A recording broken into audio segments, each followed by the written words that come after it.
اللہ تبارک و تعالیٰ نے شیخ زبیر علی زئی رحمہ اللہ کو اس لعنت سے بچا کر رکھا تھا کہ وہ حق بات کبھی نہیں چھپاتے تھے، اس جرم سے وہ محفوظ رہے الحمدللہ۔ اگر کسی حدیث کی سند کو وہ ضعیف ڈکلیئر کرتے تھے کہ یہ اصول محدثین پر حدیث ضعیف ہے، تو اس کے فٹ نوٹ میں اگر ان کو اس سے ملتی جلتی کوئی اور صحیح حدیث مل جاتی تو وہ لکھ دیا کرتے تھے، حتیٰ کہ اگر حدیث نہ ملتی، کسی صحابی کا قول مل جاتا جو اس حدیث کو سپورٹنگ ہوتا جو کہ ضعیف الاسناد حدیث میں سے ہوتی، تو وہ بھی فٹ نوٹ پر لکھ دیا کرتے تاکہ حق بات چھپی نہ رہے۔ اور یہ بہت بڑی بات ہے، بہت بڑی بات ہے۔ A few moments later.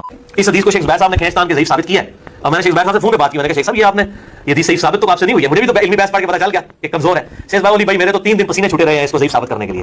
میں نے کہا کیوں؟ کہتے ہیں مسند ابو الغادیہ موجود ہے، مسند احمد میں ابو الغادیہ رضی اللہ تعالیٰ عنہ سے حدیث ہے، تو میں نے ان کا دفاع کرنا تھا، تو میں تو اس حدیث کو کیسے صحیح مانوں؟ میں نے کہا دفاع ہم بھی رضی اللہ تعالیٰ عنہ کہتے ہیں، غلطی اپنی جگہ، ٹھیک ہے۔